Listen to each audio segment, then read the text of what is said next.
Hey traders, welcome to Charts and Coffee. Hope everyone's having a good morning. Happy FOMC Wednesday. We have the FOMC coming up in just 5 hours.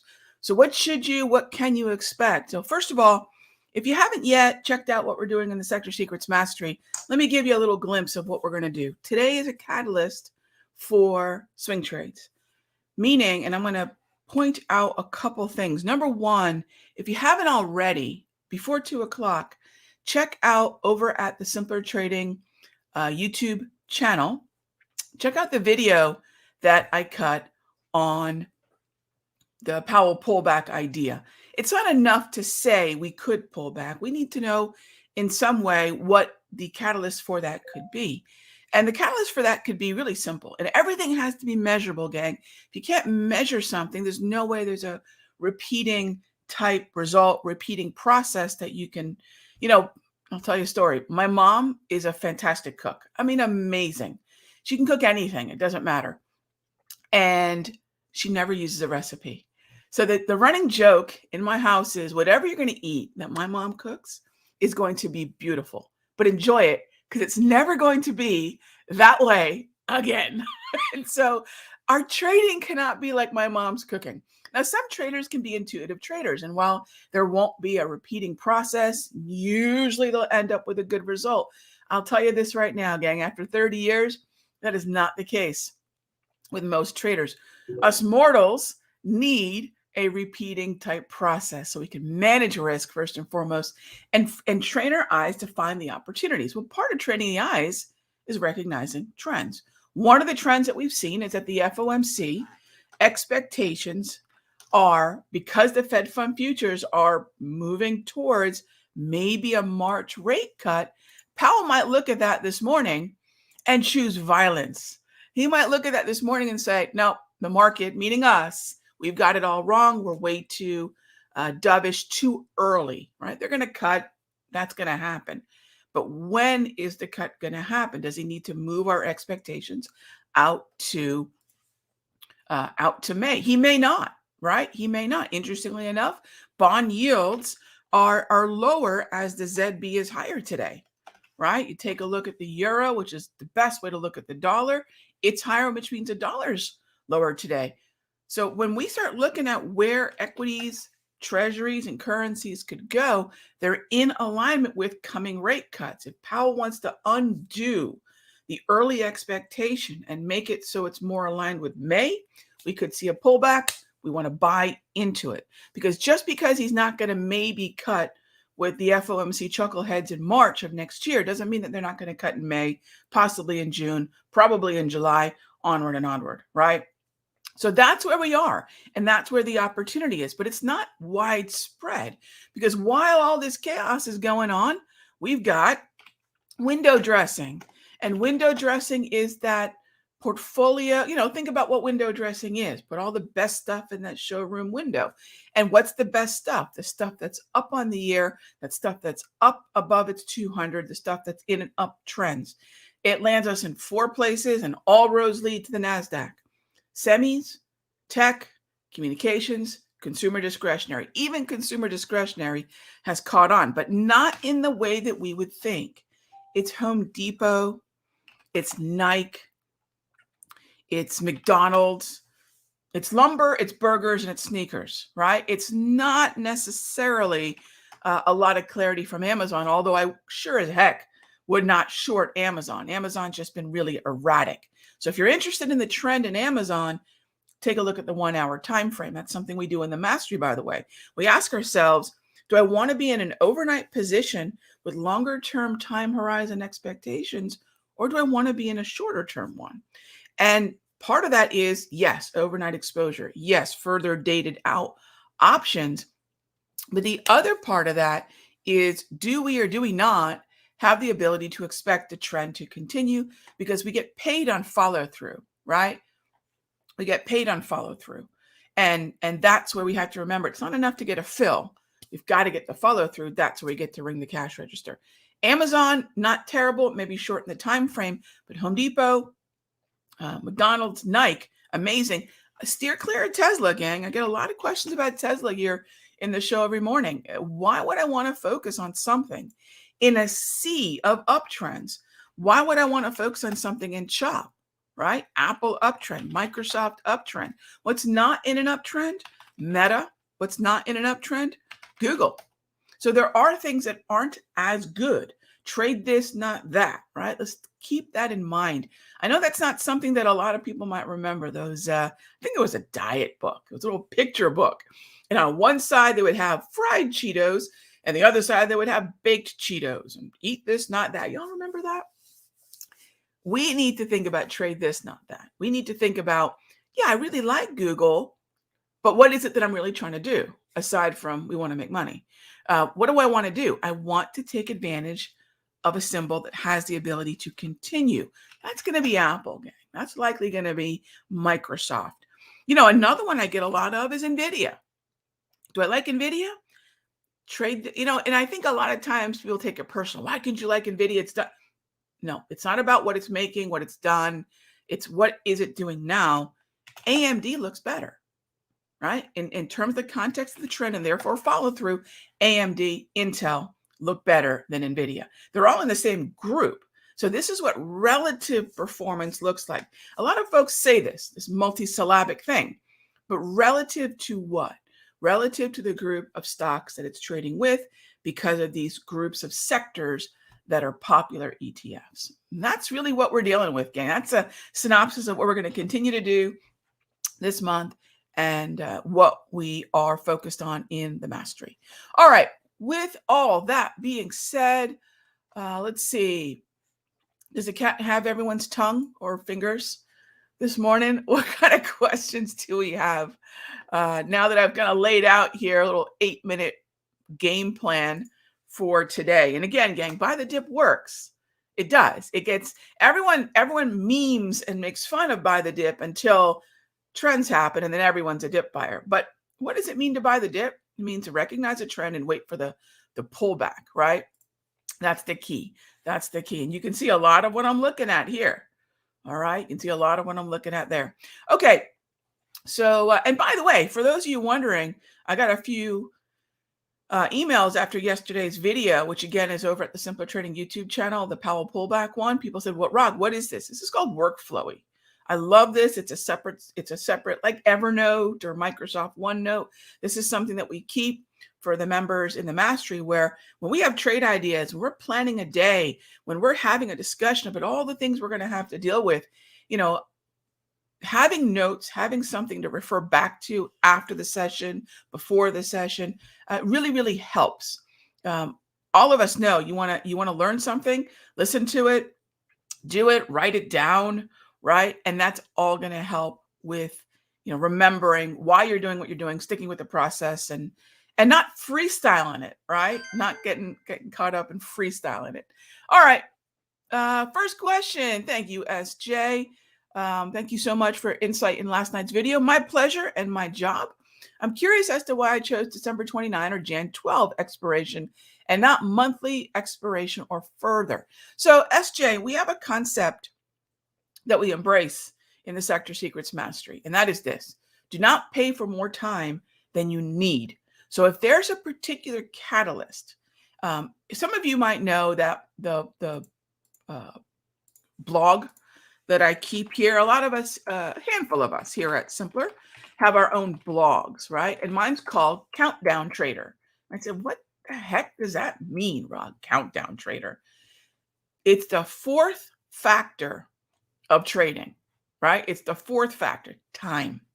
And if you've never been to countdowntrader.com, the Trish boss keeps this up with pertinent, relevant. We get into recaps, all that stuff. So if you don't check this out in the regular, you're really missing out. Check out what we've got there and you'll see a lot of what this countdown psychology is. So SJ, how does that apply to your question?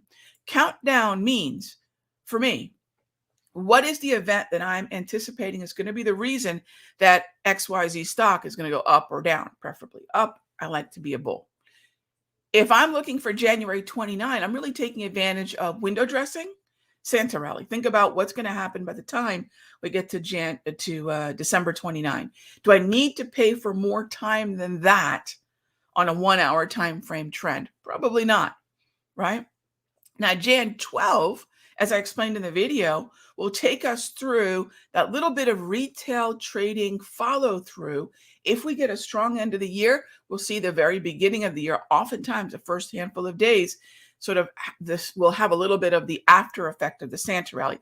I don't consider that Santa anymore, right? Once we get to 2024, Santa's back at the North Pole, people, right? His elves are back. They're back working on, making iPhones or whatever they do. So when I go to the new year, I know a little bit of that retail trading trickle will happen, and that's where Jan 12 will help. Now, the other catalyst that I mentioned at the very end of that video, and this is something that we're doing in the Masteries, we're preparing for earnings season. Now, earnings season is a different countdown. When are the releases, right? So a lot of what it is that I want to take advantage of is predicated on the time, the date specifically. And that's why, depending on what it is you want to take advantage of, you can toggle between three choices, the end of the 29th, 12th, or even something further out. But remember, do not pay for more time than you need. Know your catalyst, right? And you'll say, okay, I don't need, because time is expensive, gang. It's part of the expense of the premium that we buy. And if I'm buying time that I don't need, what's the point, right? It's like buying features on a car you're never going to use. All right. So DAL, of all the things that right now are moving, I'm not sure Jets is one of the more established trends, Munir, but to your point, Jets has most recently started to trend higher. All right. So when I have the broader group moving higher, and by the way, you might say, Rog, what is Jets going to be more related to? It's going to be more related to IYT, which is moving higher. Jets, all of that's going to be more related to the Dow, which is also in an uptrend. So now the question is, and I'm doing this on another screen. I'm going to open up. Sorry, y'all can't see this at the moment, but I'm going to open up, Munir, the JETS. Now I sound like a football fan. I'm going to open up the Jets ETF, and this is UAL, AAL, Dow, Love, Allegiance in there, SkyWest is in there. Anyways, all those airlines, right? I'm going to ask myself which ones of those are in uptrends. Southwest is in an uptrend. DAL is in an uptrend. Last time I checked, AAL and Jets itself. So this is that relative performance. Relative to what? So yes, buying the dip in this environment would likely be fine. Just double check, because I have not, Munir, been looking at airlines. So this is what I need to do. All right. Oh, okay. It is up on the year. It is above the 200. It's above the anchored VWAP. So Jets is looking better. Now, if Jets and Dow are doing the same, yeah, Dow would be a great choice. And do you see the process, gang? Like, wait a minute, Rog, I've never built a watch list like that. I'm looking for whether or not some secret squiggle's doing this relative to another thing. Look at relative performance. That's how we do it. So if you think, wait a minute, I need a little bit more of that in my life, come check out what we're doing, because it's a very simple process. And if you think about it, psychologically, it's very sound, because why would someone buy something at the end of the year to window dress that what isn't something grabbing attention? Think about being a money manager. Think about, put yourself in their shoes for a minute. They're moving size around. We're all, obsessed about flow and size and big money, right? Think about what they're doing. They've got to present, right? They've got to present to their clients, this is what you have as 2023 rolls to an end. Do you think they want to show them, hey, I got you an XLE? And that client's going to say, XLE? Are you kidding me? I've been watching television. That thing's heading lower. I've got you in crude oil. You say, crude oil? Are you kidding me? That's moving lower. What do most clients want to hear? I've got you in Apple. I've got you in AMD. I've got you in all those things that are moving higher. I know. It doesn't make sense. It doesn't, because cost basis is all that matters. However, come next year, that's where some of these trends that are just starting to come on, our watch list is going to shift. So the things we're talking about right now in the mastery, the things that I'm talking about right now with you all, come next year, everything's going to do a 180. And that's really where it gets pretty exciting, because now we're going to start to bottom pick. Dow would be valid for that series of questions that were answered. Dow, transports, jets, the stock, right? Index sector stock. All right. Hey there, Brandon. Good morning. On big economic weeks like this, yes, it sure is. Do I prefer to enter swings later in the week, or just day trade until all the news has come out? So yes, on the day trading, Brandon, although I will tell you, the last 2 months of day trading have been tricky. Volatility has been, well, volatile. We've had a lot of moves that have been sudden, not necessarily in line with a trend. It's been challenging. We've had environments where index sector stock, Monday's session was probably one of the most crazy. I mean, I heard Ozzy Osbourne yelling all aboard on Monday. Why? Because the Magnificent Seven, had nothing to do with what was happening in the NASDAQ. It was absolutely disconnected in terms of the high concentration weighted stocks that move an index. Very odd. Does it happen often? No, but that's a warning that something's just not right. And follow through can be tricky. But follow through is still bullish, gang. Please, please, please don't think this is the month to try to pick a top. January, different. I'd rather go bargain hunting in January, but this is not the month to go step out in front of the movement higher. And let's not bet on Powell, doing Lucy and Charlie Brown with the football to the market today. Although if it happens, we definitely want to buy into it. Day trade after Powell creates the chaos, which he may or may not. Today, after 2:30, maybe into tomorrow, it's going to be the window for this particular catalyst. So day trade, yes. After Powell, we don't want to pre-position in front of Powell. That's a big bet. And I don't hate my money. All right, next up, related to SJ's question, say the open interest is not enough. What do I do? Walter, if I am looking at a December 29 expiration and the OI is not sufficient, and you're going to see it in the spread, you're going to see it in the open interest itself, go a little further in the money if at all possible, or you might have to go to a different expiration. So when we're in the mastery and we're setting up a trade, we love the chart, we head on over to the options chain, and we see that the strike that we want for the expiration that we would like has, say, sub 500 or sub 1,000 open interest. No good. Widespread. No good. So we might go a little further in the money, or we might go to another expiration. So we just have to adjust, right? We have the one that we would like, but then we have where the liquidity may be, and we've got to go with the liquidity. But I'll first try to stick with the expiration that I'd like, and I'll go a little bit in the money. If that doesn't work, I'll have to go out to a different expiration and then try that process all over again. All right, gang. As always, thank you so much for being here for charts. And, well, actually today's an espresso, but it's coffee. I'll see you tomorrow, same time, same station. Heads up, Powell at 2, presser at, well, I should say FOMC monetary policy statement at 2, Powell at 2:30. Powell, let's see what he does. Be good to each other, gang. Talk with you tomorrow.